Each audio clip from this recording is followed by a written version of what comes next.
The revenge plan. The company celebration was only 2 weeks away. Everyone was excited. His coworkers talked about it constantly. Friends posted about buying new outfits. Even his family kept saying how proud they were of everything he had achieved. He loved the attention. He loved being admired. And that was exactly why I knew the truth had to come out there. Not because I wanted to embarrass him, but because he had spent years building a perfect image while quietly tearing someone else down.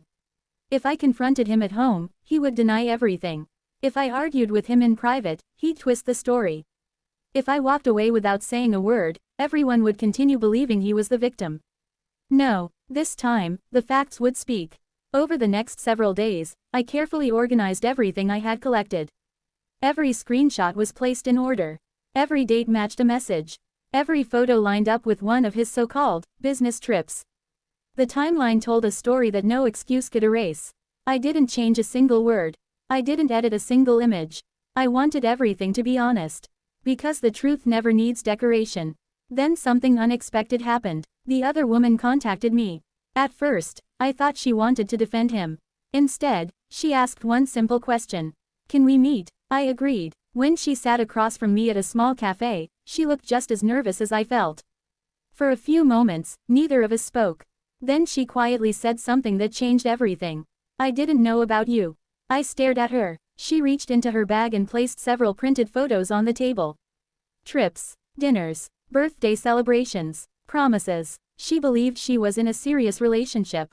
Just like I did. My anger disappeared. Not because of him, because I realized she had been lied to as well. Neither of us had been the enemy. We had both trusted the same person. For nearly 2 hours, we compared dates, messages, and stories. Every timeline matched. Whenever he claimed to be working late with me, he told her he was visiting family. Whenever he traveled with her, he told me it was another business meeting. He had been living 2 completely different lives. As we finished talking, she looked at me and whispered, "I'm sorry." I shook my head. "You don't owe me an apology." The only person responsible was him. When I left that cafe, I wasn't carrying anger anymore. I was carrying certainty. This wasn't about revenge for a broken relationship. It was about ending a lie that had hurt 2 innocent people. The company celebration finally arrived. The ballroom looked beautiful. Soft music filled the room. People laughed, took photos, and congratulated him on another successful year.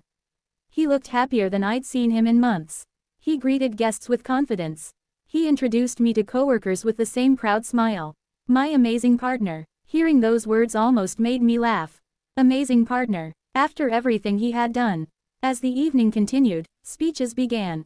Managers thanked employees. Awards were handed out. Applause echoed across the room. Then the host smiled and invited him to the stage for a special recognition. Everyone stood and clapped. He walked confidently toward the microphone. He thanked his team. He thanked his family. Then he thanked me. He called me his biggest supporter. The room applauded again. I slowly stood up. My hands were steady. My heart was calm. This was the moment I had waited for. Not to destroy him, to reveal the truth. I took one step forward. Then another. The entire room watched as I walked toward the stage. He smiled, assuming I was coming to celebrate with him. He had no idea. The story he had written for years was about to reach its final chapter. The public revenge, when the truth took the stage. The room was filled with applause as I walked toward the stage. People smiled. Some even lifted their phones to record what they thought was going to be a sweet surprise. He opened his arms, expecting a hug. Instead, I stopped a few feet away. For a moment, neither of us spoke. The room became quiet. He laughed softly into the microphone. "I guess she wants to say a few words." More laughter echoed through the ballroom. I smiled politely. "Yes, I do." Someone handed me the microphone. I took a slow breath. I won't keep everyone long. The room settled into complete silence. I just want to congratulate someone who has become very good at telling stories. A few people laughed, thinking it was a joke. He laughed too, but I noticed something. For the first time that evening, his smile looked forced. I continued. "For years, I believed every promise this man made. He told me honesty mattered. He told me loyalty mattered. He told me the truth always wins." I looked directly at him. "So tonight, I thought we should celebrate the truth." The laughter stopped. He shifted his weight slightly. His confidence began to fade. He reached toward me as if to interrupt. I gently stepped back. "I'm almost finished." I held up a small folder. Inside were printed timelines, messages, travel dates, and photographs.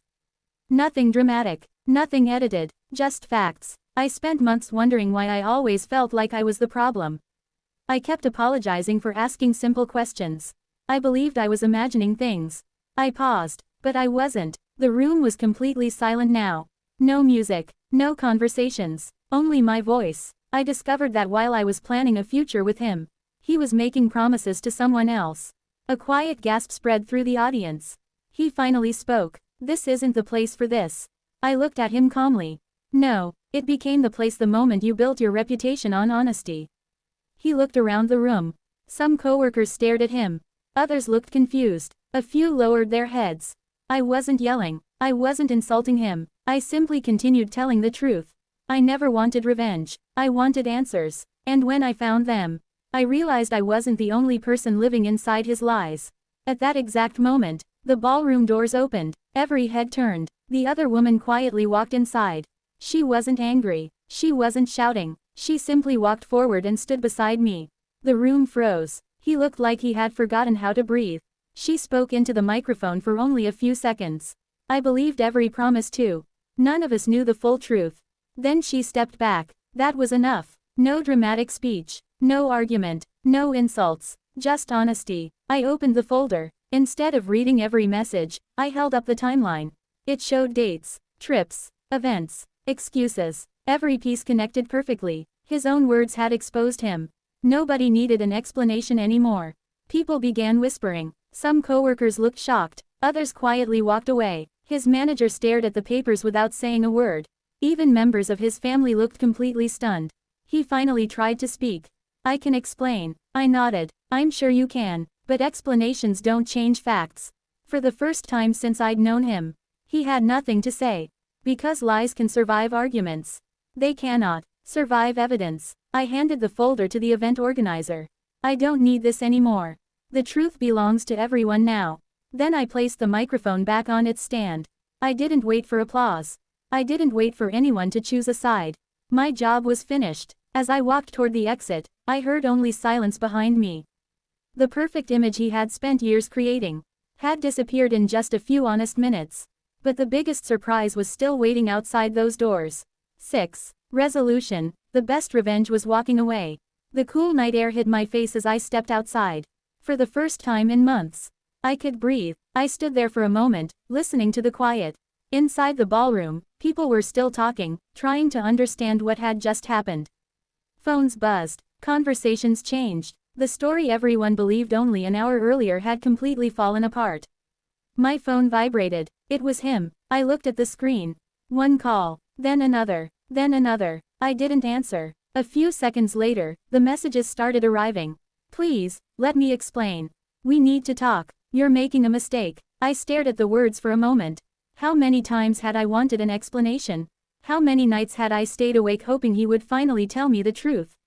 Now that he wanted to talk, I realized I no longer needed the answers. Because the truth had already answered every question. I slipped the phone into my bag and walked away. The next morning, my world felt strangely quiet. No pretending, no wondering, no checking the time to see if another excuse was coming. Just peace. It felt unfamiliar at first. Then it felt wonderful. Later that day, a few friends came to visit.